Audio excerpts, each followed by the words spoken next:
Pastor Roberto, ¿cómo le va? ¿Cómo está? Buenos mediodías, buen día.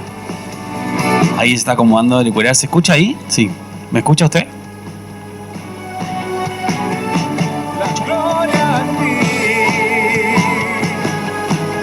Preguntale a ver si me está escuchando, Mate. Ahí está, estaban apagados. ¿Sí? ¿Me escucha? Sí, ahora sí, ahora sí. Sí, escucho muy bien. ¿Cómo estás, Roberto? ¿Cómo va? Buen día. Sí, buen día a toda la audiencia de la radio, los amigos, pastores, a todo el Ministerio Remar, tanto al operador como acá el locutor que me acompaña. Para mí es un privilegio estar una vez más en esta radio. Recuerdo que la última vez que estuve fue cuando Remar nos acompañó en la hermosa cruzada con el evangelista Carlos Anacondia. Sí, así que siempre Paco, el pastor Paco siempre me recuerda ese momento cuando hicieron la cruzada con el pastor Anacondia. Bueno, Roberto, tenemos, no te voy a robar mucho tiempo, es un ratito que vamos a charlar como para que la gente, aquellos que por ahí no están enterados o que sí, pero en realidad han olvidado el caso, lo que sea, se pueda informar un poquito más de cómo fue todo esto, ¿no? ¿Vos podés llevarnos a ese momento cuando te enteraste de las acusaciones, las órdenes de detención? ¿Cuál fue tu primera reacción física, emocional? Si querés también hablarnos de las acusaciones. Sé que ha sido un tiempo duro, ¿no? Estos 3 años no ha sido fácil. Sí. Evidentemente yo creo que para cualquier persona que es privada de su libertad legítima y legítimamente debe ser duro, cuanto más en mi caso que he tratado de llevar adelante la palabra del Señor y salvaguardar el buen testimonio. Ha sido una cosa tremenda, pero siempre he visto la poderosa mano de Dios que nos sostiene. Esto realmente no empieza con el arresto, tampoco empieza con el allanamiento que hubo en mi casa un 28 de diciembre de 2021. Esto empieza mucho más atrás, a través de otras situaciones que, bueno, yo por consejo de mi abogado momentáneamente no declaro porque estamos viendo cómo cerrar esto para beneficiar a nuestra familia y todo lo que nos han robado y han hecho, pero sí puedo comentarle a la audiencia que yo en el mes de octubre del 2021 me entero de que se me estaba investigando. Cuando yo me entero me río porque digo, bueno, habiendo tantas personas que hacen las cosas mal, van a investigarme a mí. Es más, a mí se me aconseja alguien que no tiene nada que ver en sí ni con la policía ni con la justicia, por eso no sé cómo se escapan a veces estas cosas. Me aconsejan apagar mis teléfonos, cambiar de números, irme de la ciudad, etcétera, etcétera. La audiencia está preguntando, ¿y quién fue? Bueno, a través de un vecino le comenta a uno de los chicos del hogar, al pastor lo están investigando, y le relata ciertas circunstancias que tenían que ver después con la causa. Yo lo miro a este joven que estaba en el hogar y le digo, vos me estás cargando. Pensé que era algo ilusorio, que era una historia de él, pero también a la vez, como tenía paz y sé lo que he hecho a lo largo de mi vida, mi respuesta fue, bueno, que investiguen. Es más, recuerdo que ese día agarré el teléfono, como él me explica que según me contó él, y después yo investigando era así, que cuando te van a hacer una investigación, si el teléfono está prendido, se puede escuchar a través de un programa lo que vos estás diciendo sin hablar directamente al teléfono. Claro, vos te enterás que te estaban investigando o que estabas bajo sospecha o algo de eso y como que te dio gracia, como que dijiste es una broma, pero bueno, no podías creer, ¿no? No podías creer. Era algo de no creer, ¿no? Que estén investigando y no era por hacer el bien, sino porque supuestamente estabas haciendo el mal. Claro, vos tenés que pensar que a mí me imputan en primera instancia 13 delitos. Fui a un juicio con 5. Entonces cuando ese día suena el teléfono, me acuerdo yo que alguien me llama y hablando, no me acuerdo la persona, digo, pará, no te voy a hablar a vos, le hablo a los que prendieron el aparato y me están escuchando, si es que es cierto, dedíquense a hacer otra cosa. Es más, esto quedó grabado en el expediente. Claro. Ya de que el mes de Habían octubre... pinchado el teléfono, digamos, el típico pinchazo de teléfono. Sí, sí. Después yo conozco al abogado, hablamos del tema, él me confirma ya al año siguiente de que había una investigación muy fuerte y le digo lo mismo que había pensado en octubre, a pesar de que ya había tenido el allanamiento. Le digo, doctor, yo no necesito un abogado, yo no he hecho nada, con una mala expresión quizás le digo, los que necesitan un abogado son los delincuentes, no yo soy un hombre de bien, y quedó ahí. Me salté que el 28 de diciembre yo recibo un allanamiento muy fuerte en el hogar, en un negocio que yo manejaba, en el negocio de mi esposa, en nuestra casa, en la iglesia, en la casa de un pastor asociado. Y yo, la verdad, esa mañana estaba sentado en mi negocio, cuando veo entrar toda la policía, yo digo, wow, ¿qué está pasando? Nos separan a mi esposa como a unos 10 metros, no nos dejaban hablar, estuvimos desde las 8 de la mañana hasta las 5 de la tarde, no tomamos agua, no comimos, nada.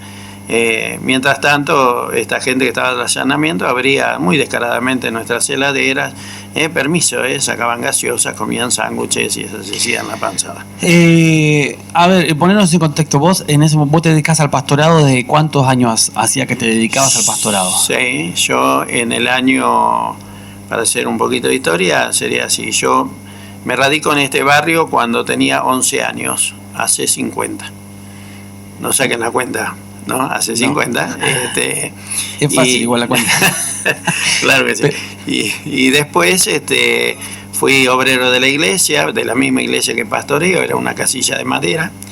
Llega la campaña de Anacondia, siendo yo un joven, y en el año 85 me voy a Buenos Aires a radicarme porque entro en un seminario bíblico. Al cursar segundo año empiezo a trabajar en las misiones de la asamblea y en febrero del año 87 a mí se me nombra encargado de una obra acá y de repente, bueno, me vuelvo porque amaba el barrio, tenía a mi mamá cerca, he sido muy mamero toda la vida, entonces de repente decidí venir, oré mucho al Señor y en el año 87, un 2 de febrero, comencé el ministerio en medio de la nada porque no había templo, no había equipos, no había silla, no había nada. Y ahí comenzó tu ministerio, empezaste a pastorear, yo calculo que la iglesia empezó a crecer. ¿Y cómo nació todo esto de la rama, ¿no?, que tuvo el ministerio? Sí, mira, yo escribí un libro que lo tengo en un boceto, esperando a salir de la cárcel para hacer el último capítulo. Aprovecho y lo publicito ahora de antemano. Dale, el libro tiene como título una palabra que va a llamar la atención y seguramente va a ser criticada, pero como he sido muy criticado en el último tiempo, ya estoy acostumbrado. El libro va a tener como título El Oráculo, ¿no? El oráculo para los griegos era aquello... ¿Sabés quiénes son los que más te van a criticar por el título, no? La iglesia. Sí. El oráculo... para aquellos que les gusta el cine, lo hemos reflejado en la película 300, una montaña donde había unos ancianos que con unas sacerdotisas profetizaban y decían el futuro al rey Leonidas. ¿Qué quiero decir con esto? El oráculo para nosotros no sería ni más ni menos, llevándolo a la cristiandad, que la profecía de lo porvenir. Entonces yo hablo en ese libro, que va a contener 8 capítulos con el que tengo que escribir, de las 8 ramas de la iglesia y lo que hice a través de los años, a través de revelaciones y la palabra profética de la Biblia. Todo lo que hemos hecho, lo he hecho por voluntad de Dios. Voy a hablar puntualmente del hogar, si querés. Vale. Muy lejos de mí estaba en el año 95, 97, llegar a trabajar con adictos. Si bien los veíamos, los ministrábamos en las plazas, porque siempre fuimos una iglesia de calle. Mi idea era otra, pero por allá en el año 2001, 2002, una tarde el Señor me habló a través de la palabra. Hay un versículo que dice: yo no he venido a los sanos, sino a los enfermos de la casa de Israel. No lo entendía el versículo y después de varios tiempos de oración, sentado en una de mis oficinas con la secretaria del seminario, nuestra querida hermana Tita Almaraz, tuve una inspiración de escribir ese día 10 hojas. Las 10 hojas no son ni más ni menos que el programa que se tituló Pecera, y hago una presentación para mí maravillosa, y bueno, y surge ahí, surge en el corazón de Dios. Le digo al Señor, después de escribir toda la tarde, le digo a Dios, bueno, esto está muy lindo, puedo ser un poeta, puedo ser un Borges, una Agatha Christie, capaz que es una inspiración natural, pero si vos estás en el asunto, necesito una casa para hacer esto.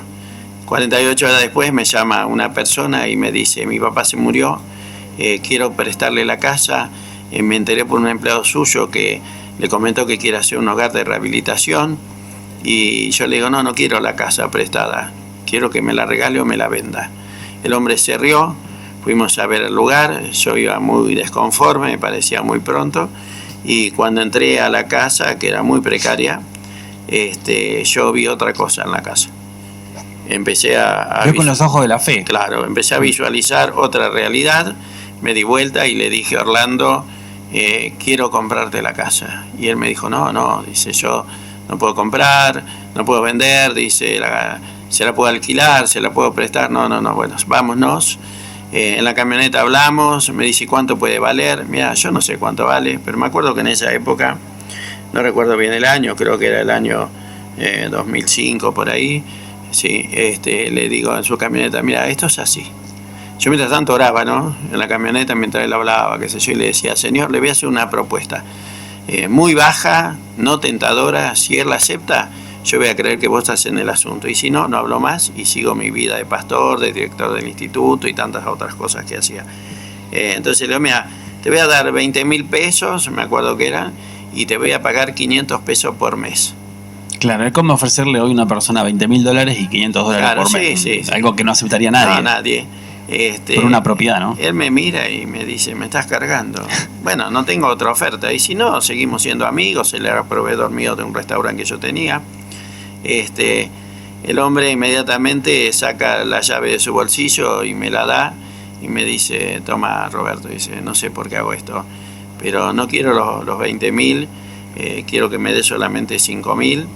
Y bueno, cuando vayamos a la escribanía, me nombra la escribanía, vamos a ver los papeles, tiene la llave, cuidala hasta que hagamos los papeles.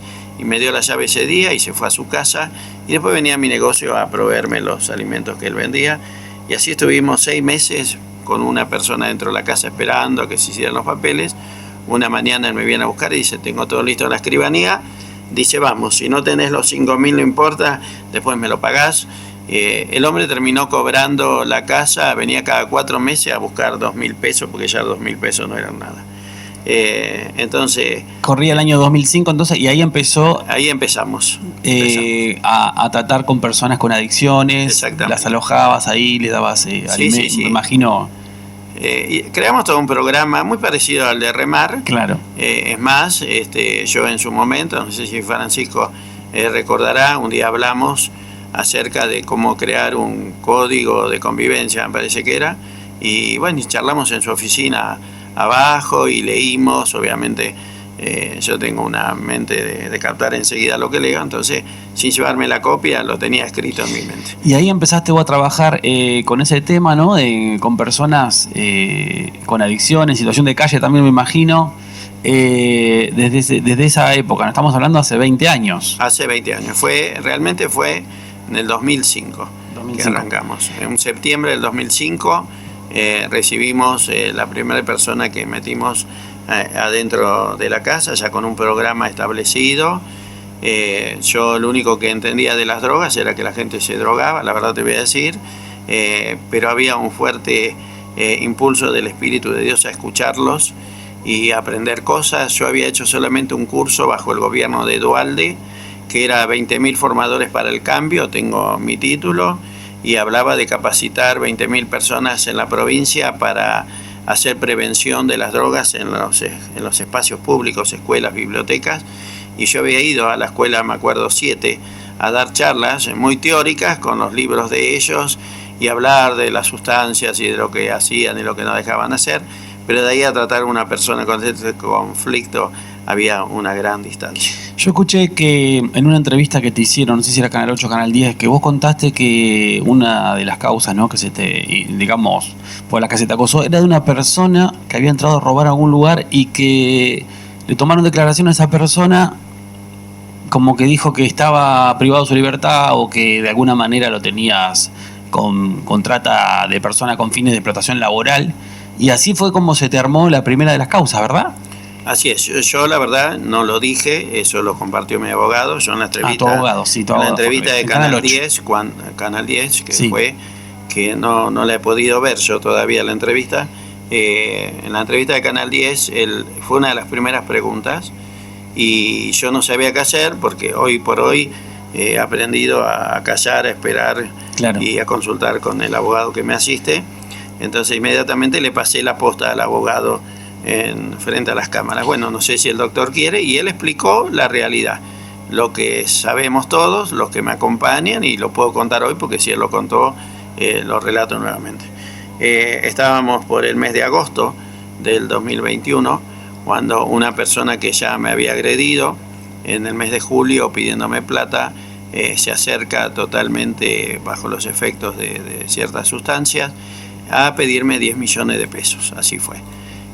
Como yo no accedo, los muchachos del hogar daban vuelta, él me amenaza literalmente de volver al negocio y bueno, y arruinarme la vida, dispararme, qué sé yo.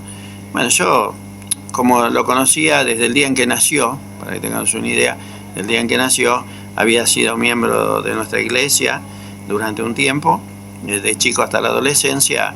Dije, bueno, está mal, pobre, se va a ir, va a dormir y mañana pasado va a venir a decirme discúlpame, no sé qué me pasó, como a veces lo hacía. Pero esta vez no fue así. Él volvió a las 9 de la noche con un arma, quiso sacar el arma, los jóvenes del hogar lo atajaron, a mí los mayores me sacaron para una cocina y en medio de la lucha él fue golpeado evidentemente y disparó 5 proyectiles que quedaron plasmados en el comedor donde cocinábamos la comida para el comedor. Él terminó arrestado, se peleó con la policía, le sacó el arma. Bueno, terminó arrestado, salió por todos los medios y de ahí empezó todo un calvario donde, bueno, empezaron a haber diversas situaciones y por mi abogado yo sé que él, para zafar de su situación, declara que él había venido porque yo, y esto lo leí yo, porque yo lo había invitado a cobrar el dinero que le debía de la niñez cuando trabajaba para mí, que le hice una emboscada y lo hice golpear. Toda una base de mentiras que después tenía que sostener, porque esa fue una de sus primeras declaraciones. Después habló de que yo le mandé a poner una bomba en una escuela, después habló de que, no sé, de un montón de cosas, que yo lo empastillaba supuestamente. No sé, la causa nuestra son como 2 cajas de resma de papel de computadora, realmente. Claro, claro. ¿Y vos, te acordás el día que fuiste detenido? Yo fui detenido un 3 de agosto, del primer allanamiento el 28 de diciembre del 2021. El 3 de agosto había terminado de servir 170 viandas en tupper para entregar a los que venían al comedor, que lo hacía solo una vez por semana yo, y después las cocineras, era para estar en contacto con la gente. Interrumpe toda la policía diciendo venimos con una orden de arresto, pim, pam, y bueno. ¿Y ahí nomás fuiste al penal? De ahí yo, la verdad que yo no tomé conciencia, como no había tomado conciencia de aquella investigación. En momentos me reí y dije, bueno, habrá sido un error, pensaste, claro, ¿no? Llévenme, y yo soy mucho de ver películas, y viste que en las películas, por lo general, cuando arrestan a alguien, la persona lo primero que hace cuando llega a la comisaría es pedir su llamada, llama al abogado, el abogado viene y lo saca. Se resuelve todo. Se resuelve todo. Tal es así que cuando yo salgo de mi casa, había vecinos, hermanos de la iglesia, mujeres grandes de la iglesia llorando, pastor, pastor, gritando, y yo les decía, quédense tranquilos, ahora vengo, cálmense. Y así me subí al patrullero, me llevaron allá a la PCA, una celda que no había nada, y me quedé parado un rato, al rato me trajeron una silla, después de 2 horas yo empecé a llamar a alguien para que me explique, pedí mi llamada pensando que estaba en el cine y me dijo un oficial, no, usted no va a llamar hasta que el juez lo atienda. ¿Y cuándo me va a atender el juez? Era un jueves, y hasta el lunes no creo que lo atienda, y mientras tanto está incomunicado, no puede hablar con nadie. ¿Y cómo fue esa primera noche? Bueno, esa noche a las 2 de la mañana escuché gritos. Era mi hermana que investigó dónde estuve y fue a verme y preguntó cómo estaba, no la dejaron entrar, eran gritos de ella por un pasillo, los míos del otro lado, quédate tranquilo hermana, estoy bien, ¿dónde estás durmiendo? Estoy sentado. Así que ella fue a buscar un colchón, me trajo un colchón y se preocupó para que yo estuviera mejor. Así que esa noche, la primera noche, la verdad, si bien estaba un poco como desorientado, seguía pensando de que, bueno, el juez me iba a atender, yo le iba a decir la verdad y me iba a ir. No es que alababa al Señor como Pablo y Sila en la cárcel, la verdad, Claro. pero estaba tranquilo. La segunda noche también, el lunes fui muy positivo al Tribunal Federal de la calle Viamonte, convencido, declaré como 1 hora y media, el juez Inchaustegui, que era el que manejaba la causa, y esta licenciada, esta fiscal, Laura Mazzaferri, que no se presentó, sino que lo hacía por Zoom. Escucharon mis declaraciones, ella me hizo unas preguntas, y cuando yo terminé convencido de que iba a decir, bueno, váyase a su casa. Tristemente el hombre dijo, bueno, queda arrestado, el artículo no sé cuánto, y va a ser trasladado al complejo federal de Ezeiza o de Marcos Paz. La verdad que ahí yo sentí como que se me cayó todo encima. Afuera había muchos pastores, muchos hermanos. ¿Y fuiste a Ezeiza? Y no, me dejaron acá. ¿En Batán? Me dejaron en la PCA, en un, ¿cómo se llama? En un calabozo que tienen ellos ahí donde está el complejo de la policía aeroportuaria. En un calabozo sin ventanas, en un calabozo, fíjate vos qué contradicción, al lado de la armería. Y ahí cruzaste esa puerta y te diste cuenta que estabas ahí por algo que no habías cometido. Claro. Ahí sí como que ya... Ahí ya estaba mal, voy a Claro. ser honesto, después de salir del juez, cuando escuché su voz y lo que dijo, hablé con el abogado cuando me subían al auto y me dice, después te voy a ver, vamos a hablar, esto está muy complicado, me dice, pensé que te iban a soltar, y bueno, me metieron al auto, subí al auto, llegué al lugar, me tiré en ese colchón. Ese mismo día apareció mi hermana, mi señora, mi hijo y como 15 personas que querían verme, y bueno, yo no tenía que hacer otra cosa que atenderlos, pobres, pastores, hasta una radio fue a verme, y en vez de solucionar un poco las cosas, en algún momento se empeoraban, porque había personas que venían y te decían, bueno, siervo de Dios, es tiempo de arrepentirse, busque de Dios, por algo Dios pasa esto. Y yo decía, pero esta gente me acusa sin conocerme. Es más, se presentó, me acuerdo, un hombre, creo que con toda la buena intención, me dice, yo no te conozco, pero ahí me mandó fulano de tal, y vengo a decirte que Dios tiene misericordia y te va a perdonar. Y yo lo miraba y decía, pero ¿qué le pasa a la iglesia del Señor? ¿Qué le pasa a toda esta gente? Porque no sabía mi nombre, me llamaba Alberto, me acuerdo. Y bueno, uno está mal y encima vienen estos cachetazos, vamos a decir así. Imagínate cómo termina esa noche. Sí, me imagino. Roberto, ¿y en qué momento pasás a un penal vos? De ahí, de la PCA. El 13 de octubre de ese año, acordar que me arrestaron el 3 de agosto. Sí. Del 3 de agosto al 13 de octubre pasaron 70 días. Fueron 70 días escuchando. ¿Y pasás a dónde ahí? Por eso, fueron 70 días escuchando, no sé, personas que te decían, mañana te vas, pasado tal día, y nunca salías. El 13 de octubre se hace una manifestación muy grande pidiendo mi libertad frente a la municipalidad. Intervienen algunos sindicatos incluso y un personal del Consejo Deliberante. En ese mismo momento que salía por televisión, el juzgado dictamina mi salida inminente de la ciudad por posibles disturbios, y esa noche me llevan al cuerpo médico, y el 14 viajo a las 10 de la mañana para Buenos Aires para llegar a Ezeiza. Sabemos que ser pastor, viste, dentro de una cárcel te da un rol particular, Sí. ¿no? Ahora, ¿cómo lidias con el estigma, ¿no? De ser un pastor, pero acusado ante los ojos de otros internos? ¿Cómo lidiaste con eso? De los guardias y de la opinión pública. Sí, de todo. Mirá, yo llegué yo pensé que era sacarme de una celda y llevarme a otra cárcel. No fue así en primer lugar, te quiero contar esto que es muy importante, porque ahí fue el primer encontronazo con lo que vos me preguntás. A mí me llevaron a lo que se llama la 28 en Capital, abajo de los tribunales federal. Ahí hubo una total manipulación, presión, ataques psicológicos, buscando esta gente de que uno se quiebre continuamente. Creo que me revisaron desnudo como 6 veces, diciendo cosas que no eran ciertas.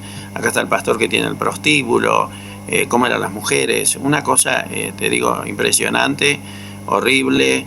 Y después a las 2 de la mañana me encontraba en una celda ahí.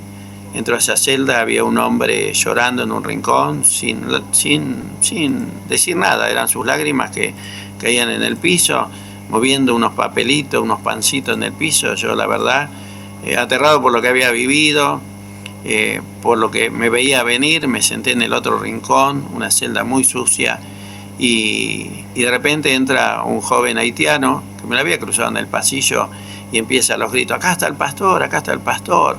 Y yo lo miraba como diciendo: cállate la voz. Pero bueno, él seguía gritando, y este hombre el que estaba sentado en un rincón, de nacionalidad boliviana, dice: ¿dónde está el pastor? Empezó a mirar totalmente sacado, y cuando me identificó, éramos solo 3 en la celda, vino corriendo hacia mí, un hombre con un aspecto incaico, muy grande, y se tiró a mis pies, me agarró las piernas y me decía: pastor, óreme, necesito que Dios me perdone, me decía. Y yo en ese momento, imagínate cómo estaba, le digo: discúlpeme, pero yo no soy más pastor. Yo perdí la iglesia, las ovejas no están, soy un preso, me están tratando como un delincuente. Y este hombre lloraba amargamente. Fue ahí que el haitiano se acercó muy enérgicamente, me agarró la mano, la puso sobre la cabeza de este hombre que se llama Eulogio. Órele, y me gritaba ahí el hombre haitiano: órele, pastor, dice, porque ustedes los pastores dicen que Dios los unge para siempre. Bueno, a mí la verdad no me quedó otra que orarle, porque no sé si no. Vos estabas como, me lo estoy imaginando la escena, estabas como viendo una película de terror. ¿Era? Claro, exactamente. No sabía si no me iba a golpear el haitiano. Para empezar, yo no he sido una persona a andar en los pleitos por la calle, o si el otro hombre tan grandote se iba a enojar y estuviera fuera de sí. Así que no me quedó otra que hacer la oración. Cuando hice la oración por él y lloraba por mí, este hombre se desplomó en el piso. Yo lo miraba y decía: no, yo no te puedo creer. Claro. No, es impresionante, ¿no? El primer día. Primer día para Ezeiza. Primer día en la 28, ¿no? Claro. En la 28 de Capital. Y bueno, me imagino cuánto tiempo estuviste ahí, porque la vida seguía, ¿no? O sea, claro, todo seguía, la causa seguía avanzando, eso, no, las acusaciones aumentaban. Ese día a la madrugada nos sacaron a todos. Este hombre se pegó a mí, dijo que íbamos a ser como Pablo y Sila. Era un excreyente de Oruro que, había sido arrestado, según él, ilegítimamente, en una causa parecida a la mía. Nos llevaron a Ezeiza, me acuerdo, entramos de madrugada. Otra vez toda la historia, de revisarte, de ver en Ezeiza que abren tu ropa, tus cosas, y la tiran en medio de un charco prácticamente de agua, que te patean las cosas, que te las roban, porque te las roban literalmente, que las ratas entran porque estos oficiales se sentaron en un office y permitieron, así te lo digo, y me hago responsable de esto, literalmente durante 1 hora, que las ratas que viven en Ezeiza, esos animales que están afuera, entraran, mearan, se comieran las masitas de otro bolso de otro muchacho y hurgaran toda nuestra ropa, hasta la Biblia que tenía ahí. Y después que aconteció eso, nos llamaron para que armáramos nuestras cosas, para llevarnos a la celda. La celda asignada era prácticamente la celda del Conde de Montecristo en la película, oscura, sucia, sin vidrios. Roberto, y el hecho de que te hayan trasladado a Ezeiza también hizo más difícil también el tema de las visitas, ¿no? Porque Ezeiza está un poquito aislado, ¿no? De todo. Sí. La familia en ese tiempo. Sí, yo acá en la PCA estaba siendo visitado de lunes a viernes. Claro. Había pastores, si hubiera un grupo selecto, en mi familia todos los días. Mi esposa solo los jueves faltaba. Y bueno, cuando llegué a Ezeiza no conocía, rodeado de personas que nunca había tratado, porque la verdad el hecho de haber estado con jóvenes que tengan problemas de adicción no te hace tratar a un descuartizador. No había tratado con personas que habían cometido... ¿Vos estabas en una celda común? Yo estaba en una celda común de una persona sola. Uh-huh. Ezeiza trabaja así desde el inicio de que se hizo la cárcel, y después pusieron 2 camas, después los derechos humanos liberó y quedó con una sola.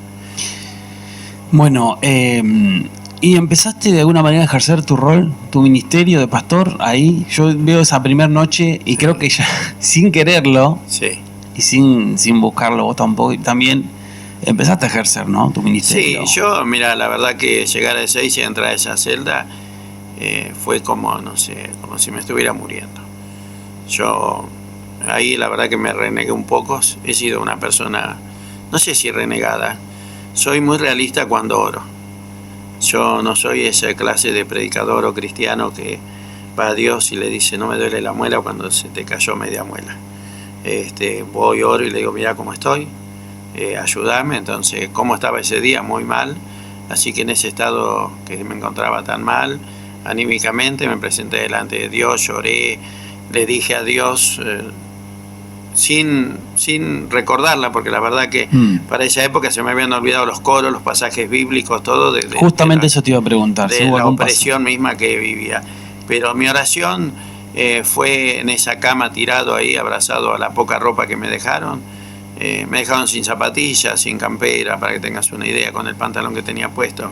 Me ponía en la espalda una toalla para no morirme de frío. Le decía al Señor, y después leyendo Jeremías, mi oración parecía la de Jeremías: maldito el día en que nací, porque no fue el vientre de mi madre en mi ataúd para que me trajiste. Y me quedé dormido, ¿sabes? Me quedé dormido.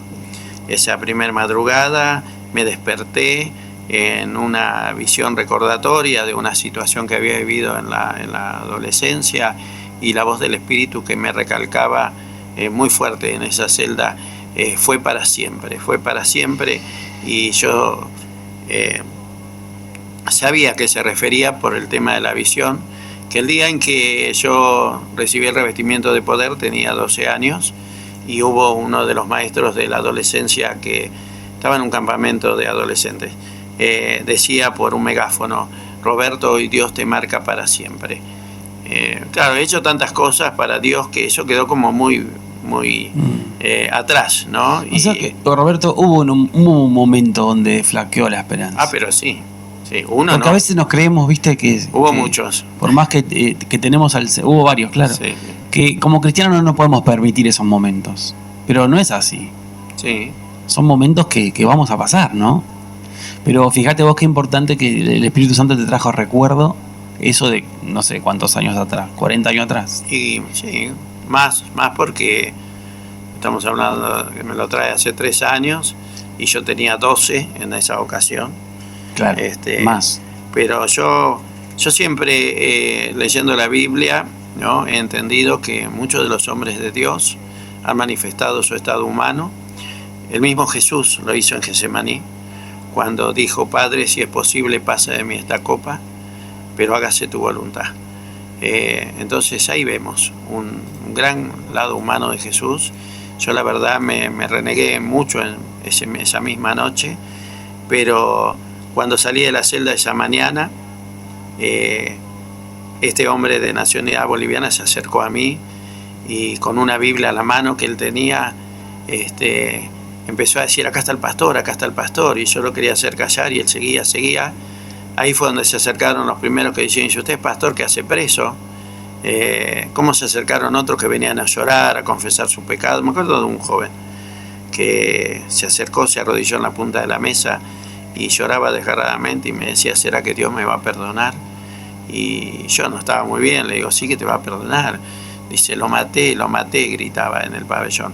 Y bueno, fue esa semana en este ingreso que se acercaron muchas personas a llorar por celdas donde las personas eran atormentadas a la noche y gritaban.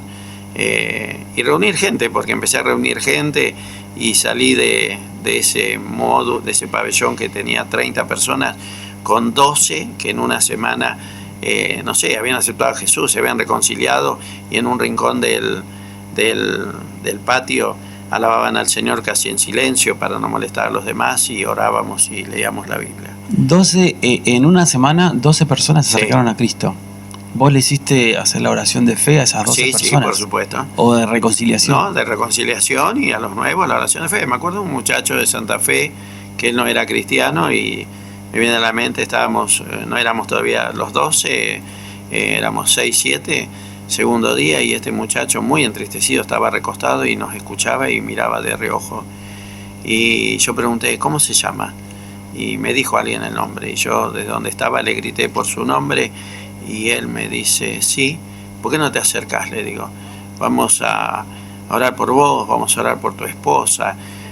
Cuando yo le dije la esposa, este hombre joven empezó a llorar desgarradamente, y empezaba a decir, es culpa mía, dice, mi esposa también está detenida.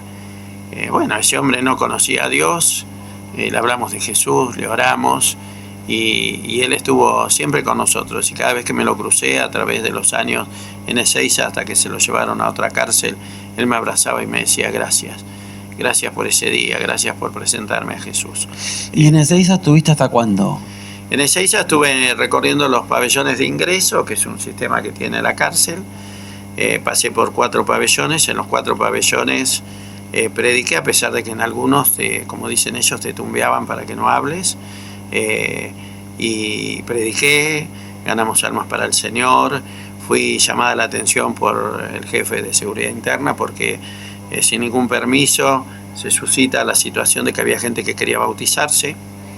No recibía visita de pastores de afuera. Hablé con el cura párroco de Ezeiza, y el cura me dice, usted es el pastor, si usted quiere bautizarlo sabe lo que tiene que hacer. Un hombre que siendo católico se reunía conmigo para decirme, esta es una guerra espiritual, Satanás quiere voltear a la iglesia. Parecía más cristiano él que yo. Me agarraba de las manos. Y él te incentivaba a que bautices. Sí, que bautice. ¿Y cómo hiciste? Si no tenías permiso, ¿pudiste bautizar? Sí, por supuesto. Hablé con el que lideraba en ese pabellón, H, me acuerdo era. Hablé con el que lideraba el pabellón, siempre hay un referente, y empezamos a hacer reuniones más visibles a la noche. Para que tengas una idea, el pabellón era de 30, la última reunión que yo hago ahí es el 26 de diciembre, porque el 27 me sacan para otro módulo, y ese 26 de diciembre de los 30 había 29 en la reunión. En cuestión de 2 o 3 semanas. En ese mismo pabellón, este hombre, el referente, escucha que aquel hermano que era boliviano, que me lo vuelvo a cruzar ahí, me dice, pastor, usted me tiene que bautizar. Y yo le digo, lógico, yo no puedo hacer nada, porque acá hay que pedir permisos. Entonces el faginero se le dice, me agarra el brazo así muy violentamente y me dice, ¿a quién hay que pedirle permiso? Usted es el pastor y yo voy a hacer que bautice, vamos a llenar la pileta. Y le digo, ¿y si entra la policía? Y si entran estos, dice, vamos a salir todos de la pileta, dice, vamos a caminar y vamos a lavar el pabellón. Dice, estaremos todos en malla, con escobas. Así que el hombre hizo una estrategia, un simulacro, y llenó la pileta, y bautizamos 13 ese día, me acuerdo. Te digo, Roberto, que voy a estar esperando ansioso tu libro. Porque acá estás contando apenitas la punta del iceberg de todo lo que viviste ahí, y no tiene desperdicio absolutamente nada de lo que estás contando. Y bueno, ¿pudiste bautizar ahí? ¿Se armó la pelopincho? No, en Ezeiza hay unos piletones al costado del baño, están, donde la gente lava la ropa, lava las ollas, y entra una persona acostada en el piletón, y tiene una altura, ponele, de 40 centímetros más o menos. Tienen 4 canillas, así que el faginero tapó las salidas, abrió las canillas, y cuando estaba listo pegó un chiflido. Ya teníamos la estrategia armada, algunos en musculosa, otros en malla, qué sé yo. Nos acercamos, y no se va y se le ocurre a un hermano ponerse a cantar coros, hay Victoria y cosas así, y yo decía, no, por Dios. Y todos empezaron a cantar porque estaban todos ahí, Claro. Ahí la requisa a los 5 minutos entró a ver qué pasaba y todos con las escobas limpiando el piso. Habíamos bautizado solamente a 2 y bueno, yo le dije, chicos, no canten coros, pero bueno, ellos estaban alegres, querían cantar, así que cada vez que alguien se levantaba volvían a cantar y volvía a entrar la requisa otra vez. Obviamente terminamos el bautismo cortado, todos contentos, y una semana después me llamó Seguridad Interna diciéndome con qué permiso yo había bautizado a la gente. Y si te llaman es porque te pueden mandar a un pabellón más complicado, ¿viste? A un módulo más complicado. ¿Seguiste cumpliendo ahí tu ministerio? Por supuesto, sí. Entonces, ¿cuándo pasaste a Cabatán? Yo de ahí subí al módulo 1, Uh-huh. que hay grandes historias ahí, y estando en el módulo 1 llegó la fecha del juicio. Comenzamos el 3 de junio, no, el 18 de mayo el juicio. Entonces a mí no se me iba a traer al juicio, a mí se me iba a hacer el juicio por Zoom. Yo estaba de acuerdo porque conozco el sistema y no quería seguir padeciendo situaciones que eran contrarias hacia mi persona, y acepté que lo hiciéramos por Zoom. Vos en el Zoom salís media hora antes del Zoom, te sentás frente a una computadora solo, podés tener papeles escritos, te manejás de otra manera. Claro. Acá te sacan a las 4 de la mañana, te desnudan a las 6, te revisan a las 7, te trasladan a las 8 a una jaula, a las 10 te llevan a otra. Es toda una manipulación, que yo te lo hablé con un prefecto en Ezeiza y me explicó cuál es el motivo. Que lo vamos a dejar ahí. Y bueno, y vine para acá el 18 de junio. 18 de junio vine a estar una semana o 2 audiencias. O sea, habían pasado casi 2 años. Sí, 2 años. 2 años. 2 años largos. Largos. Habían pasado. Llegás a Cabatán para el juicio, bueno, comienza el juicio. Claro. Lo hemos seguido bastante al juicio, Sí. por las páginas, por las diferentes páginas, y bueno, llega la absolución. Cuando escuchaste la palabra absolución, ¿qué pasó? Quiero comentarte que en el fondo de mi corazón, a pesar de las dificultades, yo sabía que iba a haber una absolución. Un abogado conocido me dijo, cuando le conté algo de la Biblia con respecto a la absolución que les voy a contar ahora, él me dijo, o vos crees mucho en Dios, dice, o Dios existe, porque no creo que te absuelvan de todo, me dice, porque la justicia no va a salir limpia de esto. Pero bueno, sí, fui absuelto del delito más grave, que se trata captación de personas vulnerables y trata de personas con fin de explotación y reducción a la servidumbre, que es un delito que manejaba la causa. Fui absuelto de privación ilegítima de la libertad, que es la carátula de los secuestradores. Fui absuelto de práctica ilegal de la medicina, que es también otra pesada, y me condenaron con 6 meses por unas aves que estamos estudiando todavía esto, porque en parte del proceso dice que eran aves silvestres y en otra dice que eran exóticas. La causa no está bien clara. Yo sé lo que tenía, sé dónde las había comprado, sé dónde las había recibido. Entonces digo algo, si yo a través de medios legales gráficos compro un animal, evidentemente está permitido. ¿Para qué estaban esos animales? Vos sabés que en toda granja de rehabilitación hay una vaca, un chancho, no sé qué tiene remar. Sí, yo cuando vaca, estaba chancho, en el campo tenía esa clase de animales. Ahora estaba en un barrio, no podía traer. Una vez trajo un chancho, el chancho gritaba, los vecinos se enojaban, se escapaba a la calle. Bueno. Entonces decidimos criar en un momento codornices, después decidimos criar conejos, y bueno, ahora hemos entrado en criar una especie de aves como ninfas, rabadillas, inseparables, son de la línea de unos ciertos pericos.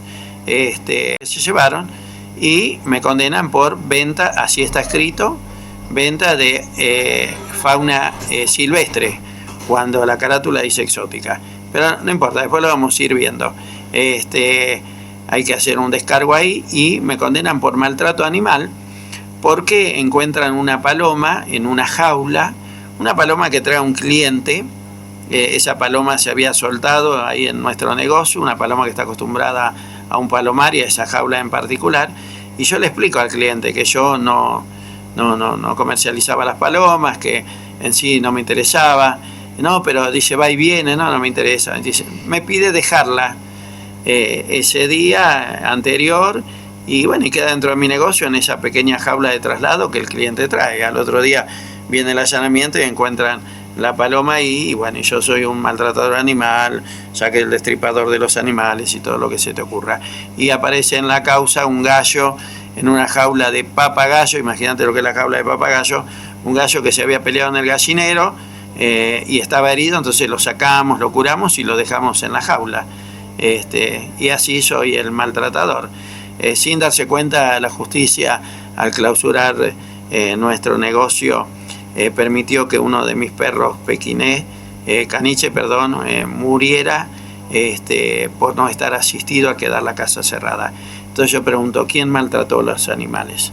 ¿El que los atendía todos los días o la justicia que clausuró el negocio? Y entonces, cuando escuchaste absolución... Al escuchar la absolución que estaba esperando, recordé las palabras que el Señor me dio en el mes de septiembre, cuando estaba en la PCA. Una madrugada le decía al Señor, decime cómo terminamos por lo menos. Si me tengo que morir en la cárcel, como el apóstol Pablo, entonces sí que tengo que aprovechar hasta el último minuto para predicar tu palabra. Si me vas a soltar como a Jeremías, voy a predicar, y si tengo que estar en la cisterna estoy. Y el Espíritu esa mañana me recitó un versículo que después lo busqué en la Biblia, a recordar que estaba muy turbado en esos días. Y el versículo dice así: cuando pases por las aguas, yo estaré contigo. Y si por los ríos, no te anegarás. Cuando pases por el fuego, la llama no arderá en ti ni te quemarás. Porque a mis ojos fuiste de gran estima, fuiste honorable y yo te amé. Cuando yo recibí esa palabra, me quebranté delante de Dios, le volví a retrucar cosas porque se había sido tan honorable y tan bueno porque estaba ahí. Pero pasé momentos de mucha prueba, muchos ríos, y siempre vi la mano poderosa de Dios. He visto personas morirse por no ser atendidos, apuñalados, peleas, empastillados por otros para robarles sus cosas, en las cárceles, corridas en las pasarelas, no sé, lo que se te ocurra. Y Dios siempre estuvo para protegerme, poniéndome personas. He sido agredido verbalmente y Dios mismo ha levantado una persona que no conocía para hacerlos callar e incluso en algunos casos darle un empujón y sacarlo de al lado mío. Y llegaba el juicio, el fuego es símbolo de juicio. Entonces estaba esperando que el fuego no arda en mí, como dice la palabra, ni quemarme. Me parecía muy difícil porque las declaraciones de la licenciada de la Fiscalía habían sido muy fuertes y estaba plasmada de mentiras. No sé, realmente consideré que había mucha maldad detrás de todo esto, mucha discriminación, mucha persecución. Pero bueno, seguía orando en el tribunal y por eso hice mis estados y convoqué gente desde mi teléfono y les dije para esa última reunión, como los días de Esther. Tenemos que ayunar, orar y estar presentes en el tribunal para que Dios nos dé gracia. Así que ver toda esa gente en el tribunal me dio más fe y esperaba. Escuchaba atentamente al juez. En un momento entendí que él mismo me estaba defendiendo, ¿no? Las palabras del juez al principio parecían fuertes, después se fueron como dando vuelta, era su descargo, y sentí que el juez se convertía en mi abogado por gracia de Dios. Cuando dijo la palabra absolución y habló, evidentemente después de 3 años y 2 meses, me quebré en el tribunal. Sí, lo hemos visto por la tele, lo pudimos ver y la verdad que varios nos quebramos al verlo. La sensación fue de alivio, de rabia, agradecimiento. No, yo estoy agradecido con el Señor porque Él me ha redimido de todo esto. Si bien quedaron 2 detalles prácticamente insignificantes, porque esas 2 acusaciones que hay realmente son para apercibimiento, pero bueno, vamos a arreglarlo con el abogado. Pero fueron muchos días, mucho alejamiento, mucho sufrimiento. No solamente mío, yo te puedo levantar, porque he hecho todo un archivo, levantar WhatsApp que le mandaban a mi esposa, que me mandaron a mí desde que estoy en Batán, que pude conseguir entrar legalmente un teléfono, hermanos de la iglesia, desahuciados, personas grandes. Yo he pastoreado esa iglesia durante 37 años, ya había gente de antes, entonces es un ministerio que tiene 51 años desde su nacimiento realmente, y hay personas que están hasta el día de hoy cerca mío y nacieron en la iglesia, y personas que tenían 30 años cuando la iglesia se fundó, por lo tanto hoy tienen más de 80 años y siguen esperando que se reabra.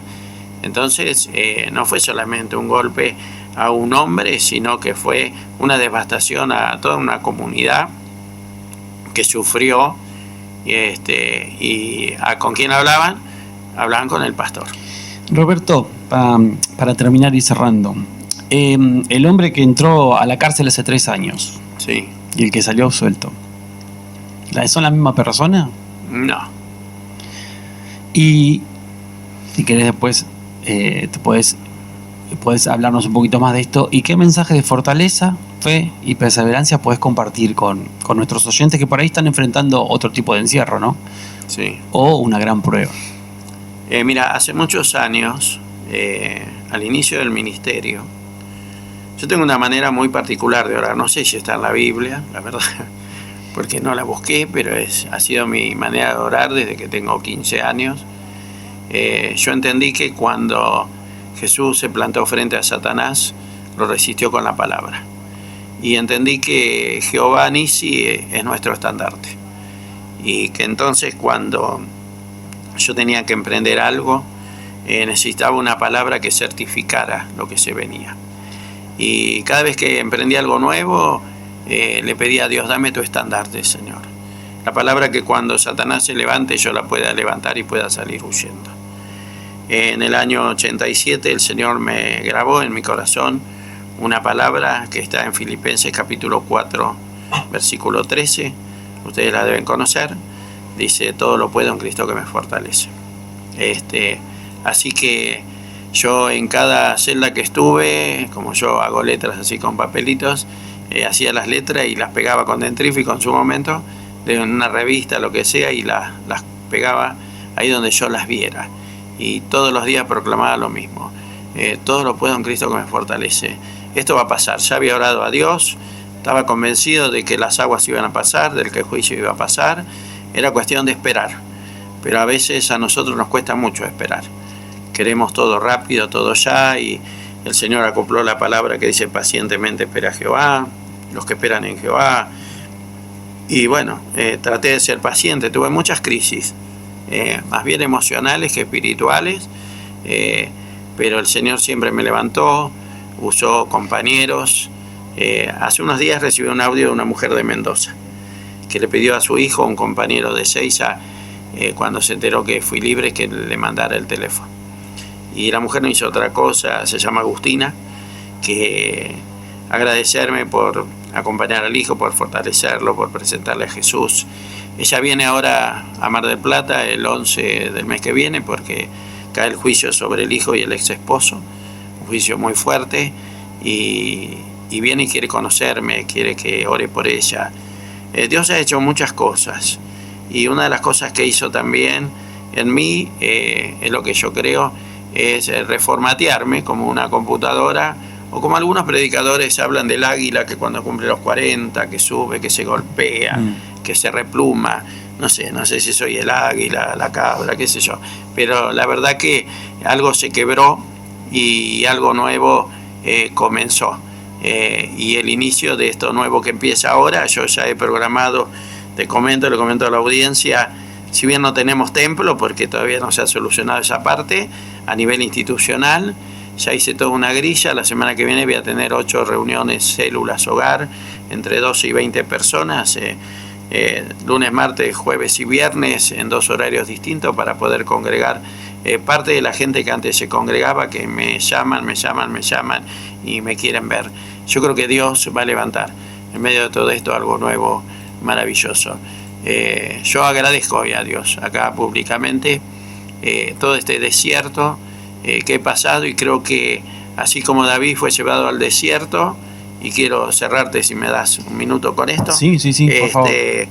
Cuando me enfrenté al desierto, en uno de mis enojos le dije a Dios, no tenés vergüenza, vos prometés que la obediencia está la bendición, te obedecí, hice el hogar, te obedecí, hice el comedor, te obedecí, hice esto y estoy preso, estoy en el desierto.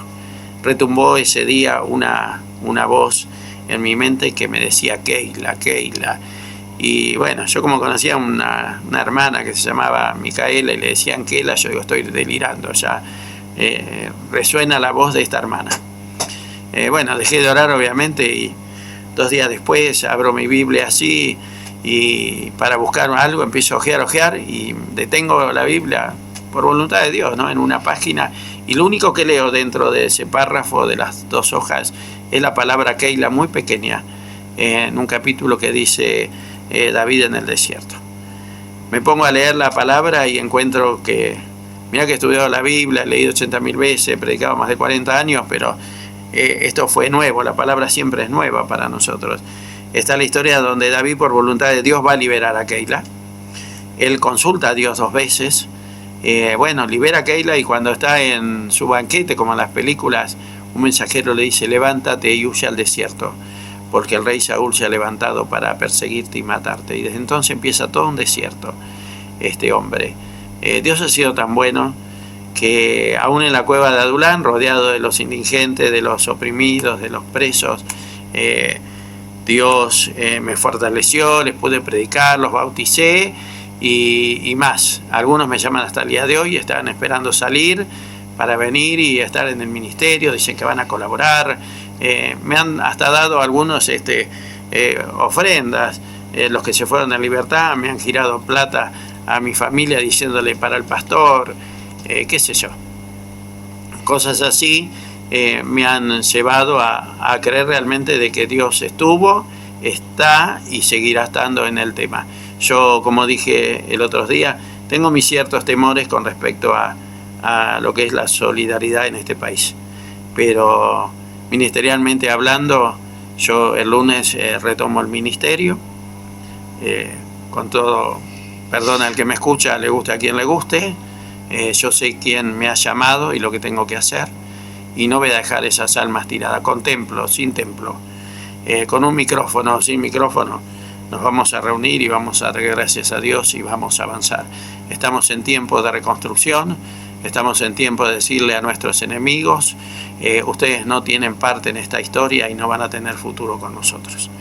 Así que estamos Roberto, preparados. Muchas gracias por venir, muchas gracias por compartir esto con nosotros. La verdad que tu testimonio nos enseña, ¿no?, que aún en la adversidad tenemos que mantenernos firmes y confiados en el Señor, ¿no? Si algo aprendimos por lo menos es que, bueno, le damos la gloria a Dios, ¿no? Amén. Muchas gracias por venir, ¿eh? Por la favor. verdad que es un honor para nosotros tenerte acá con nosotros. Y nos sentimos orgullosos también de poder conocerte, de poder tenerte acá, en la radio. Muchas gracias. Muchas gracias al Ministerio Remar, a ustedes que me acompañan, y bueno, cuando quieran, estoy a su disposición, y le quiero decir a la audiencia que Dios siempre va a permanecer fiel. Él me ha dado en estos momentos un lugar donde vivir, me ha dado un wifi gratis, me atienden como si fuera un rey, les tengo que estar diciendo por favor basta, no sé, todo el sufrimiento en estos momentos está recibiendo una atención divina maravillosa. Te animo a que creas, como dice el libro de Jeremías. Jehová dice, todavía tengo pensamientos de bien y de paz para vos. Dios bendiga a su amada iglesia. Muchas gracias.